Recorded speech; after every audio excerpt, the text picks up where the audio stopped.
Good morning friends. Direct and indirect practice set first लेके हाजिर हैं। बेहतरीन क्वेश्चन का संग्रह जो विभिन्न परीक्षाओं में बार बार पूछे गए हैं। बहुत ही इंपॉर्टेंट प्रैक्टिस है साथियों। पहचाने अपने आप को और चेक करें अपनी नॉलेज। साथियों, जिन लोगों ने अभी तक चैनल को सब्सक्राइब नहीं किया, प्लीज़ चैनल को सब्सक्राइब अवश्य कर लें, अपने साथियों को भी शेयर करें। बहुत ही बेहतरीन प्रैक्टिस होने वाली है। Let's begin.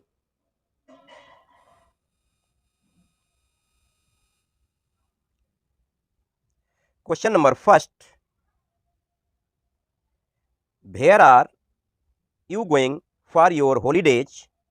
He said, change into indirect speech.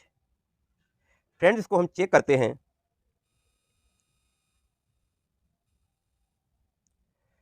A part he said, अब चूंकि ये इंट्रोगेटिव है तो फर्स्ट ऑप्शन मेरा नहीं हो सकता क्योंकि आस्क्ड होना चाहिए। अब देखिए, आस्क्ड फर्स्ट सेकंड बी में भी है और सी में भी है और थर्ड में नहीं, डी में नहीं है, तो डी को भी हम हटा देते हैं। अब मेरा आंसर दो पर डिपेंड करेगा। अब देखिए, यहाँ पे लगा है वेयर और वेयर यहाँ पे लगा, यहाँ इफ लगा है, तो इफ वाला आंसर नहीं हो सकता है। तो करेक्ट ऑप्शन हो गया सी। ऐसी ट्रिक से पहचाने, कितना आसान तरीका है। आपको कम रूल आते हैं तब भी आप आसानी से पहचान सकते हैं। After this go next sentence number 2।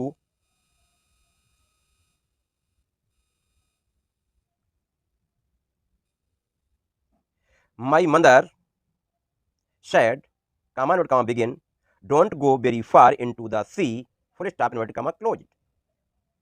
अब देखिए, ये सेंटेंस किस टाइप का है।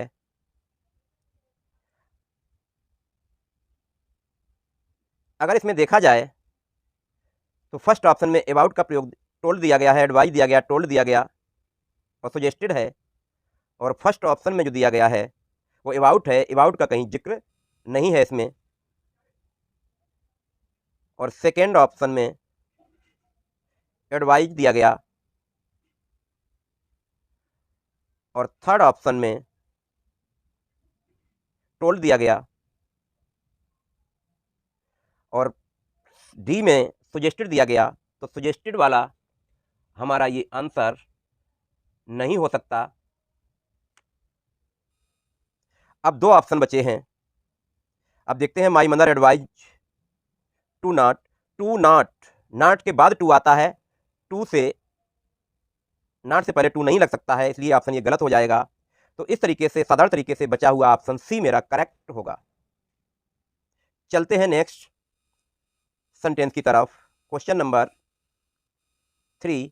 साथियों, थोड़ा स्लो तो चल रहा है, लेकिन विधिवत रूप से 1 बाई 1 हम लोग करेंगे, कहीं कोई मिस्टेक ना हो। कितना आसान तरीके से हम इसके आंसर को फाइंड आउट करते हैं, ये केवल सोचना है। तो देखते हैं question number 3। Have you submitted your report eight, she said. Question मेरा इंट्रोगेटिव है, तो देखते हैं, सेड टू को आस्क्ड में इसमें बदल दिया, आस्क्ड ये भी है, आस्क्ड ये भी है, तो इसमें सब में कोई दिक्कत नहीं है। दूसरा ऑप्शन हम देखते हैं कि हैव से स्टार्ट है तो इफ से जुड़ा होना चाहिए। तो इफ से मेरा जो है सेकेंड वाला डी वाला ऑप्शन टू से जुड़ा है, इसको हम हटा देते हैं। अभी हम ये वेदर भी हो सकता है, इफ भी हो सकता है, ये भी हो सकता है, यहाँ तक क्लियर है। अब हम आगे बढ़ते हैं। अब देखते हैं, हैव का हो जाएगा हैड, तो हैड इसमें है नहीं, इसमें हैज ही है, तो इसमें हैड करेक्ट ऑप्शन मेरा हो गया ए। ऐसे ही फाइंड आउट करना है आसान तरीके से। So let's next sentence, question number 4। Point out the direct speech of the given sentence. इसको डायरेक्ट सेंटेंस बताना है। देखते हैं, the traveller enquired, said to, said to, said to, said to, सभी में सेट टू है, कोई दिक्कत नहीं। The farmer, the farmer, the farmer, the farmer, यहाँ तक कोई दिक्कत नहीं। अगर सेंटेंस में इफ लगा है, जुड़ा है, इसके मतलब ये प्लीज वाला आंसर नहीं हो सकता। इसमें वेयर का प्रयोग है, टेल डायरेक्ट लगा है, ये भी मेरा आंसर नहीं हो सकता। अब हम आ गए दो पे। देखते हैं, can you tell me where, और इसमें भी देखते हैं, दो आंसर बचे हैं। तो can you tell me where is way to the nearest inn, can you tell me the way. तो करेक्ट ऑप्शन मेरा हो जाएगा डी, शी वाला नहीं होगा। चलते हैं क्वेश्चन नंबर 5 पर। Point out the indirect speech of the given sentence. Oh God do not put me to the test said I. तो देखते हैं, फर्स्ट में आई प्रेड है, आई क्राइड है, आई रिक्वेस्टेड है, आई आस्क्ड है। तो हमें ये मालूम है किसी भी तरीके से मेरा डी ऑप्शन नहीं हो सकता, क्योंकि इसमें आस्क्ड का प्रयोग है। क्योंकि यहाँ प्रार्थना नहीं, क्राइड चिल्लाने वाली बात नहीं है, तो बी ऑप्शन भी नहीं होगा। और प्रार्थना प्लीज नहीं प्रयोग किया गया है, तो रिक्वेस्टेड भी नहीं होगा। अब यहाँ पे आ गई प्रार्थना करने की बात, प्रेड। तो गॉड से हम प्रेड ही कर सकते हैं, I prayed to God not to put me to the test. Correct option होगा ए। Question number 6। साथियों अपना तब तक गैस लगाते रहिए कौन सा ऑप्शन सही होगा, इसके बाद हम लोग चेक करते हैं। तो सबसे पहले क्लियर कर लिया करें वीडियो रोक के कि कौन सा ऑप्शन सही होगा कौन सा नहीं होगा, अपने आप को पहले ही चेकआउट करें। चलते हैं क्वेश्चन नंबर 6 की तरफ। My teacher says to me that if I don't work hard I shall fail. तो साथियों सेज टू दिया गया है, तो टेल्स तो हो नहीं सकता, क्योंकि इसको हमें डायरेक्ट में बदलना है। ऑप्शन सेज भी नहीं हो सकता, एडवाइज भी नहीं हो सकता। तो करेक्ट ऑप्शन पहले ही से मेरा मिल गया है, ए होगा। चलते हैं नेक्स्ट सेंटेंस की तरफ। Question number 7। The indirect narration of she said comma inverted comma begin you must not break your promise is. तो देखते हैं इसको। Said to, told, warn, said to. तो देखिए सेड का सेड टू तो होने से रहा, तो सेड टू तो नहीं हो सकता सेड का। दो ऑप्शन मेरे पहले ही चले गए। अब इसके बाद देखा मैंने, she told me that I must not, she warn चेतावनी दी गई और शुड का प्रयोग किया गया, तो शुड इसमें लगा है मस्ट, तो ये ऑप्शन नहीं होगा। करेक्ट ऑप्शन हो गया B. After this go next sentence 8।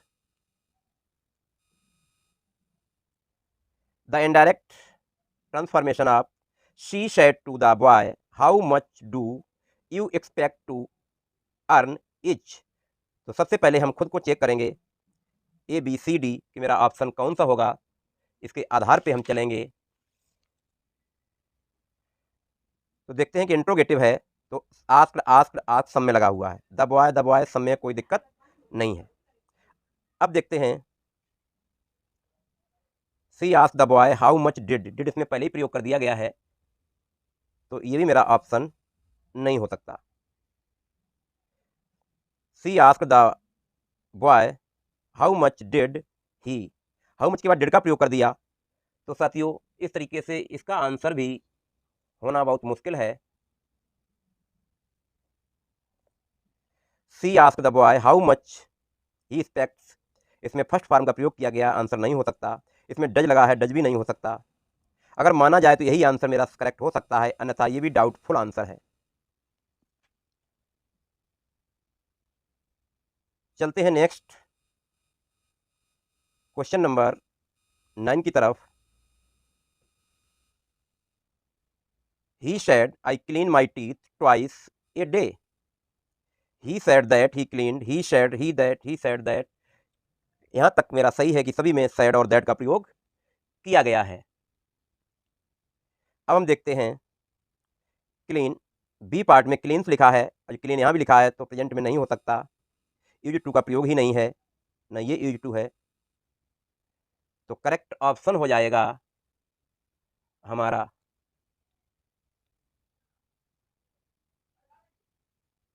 साथियों ए।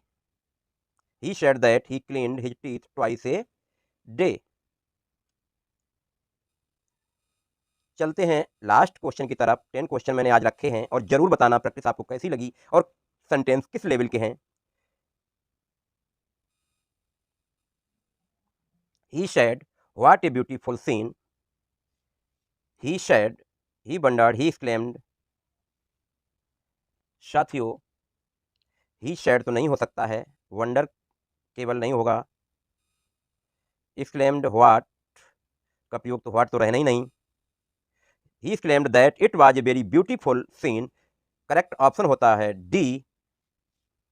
और ये मेरा एक्सक्लेमेटरी सेंटेंस था, बहुत ही बेहतरीन कलेक्शन था। तो साथियों कमेंट अवश्य करें। Thank you very much.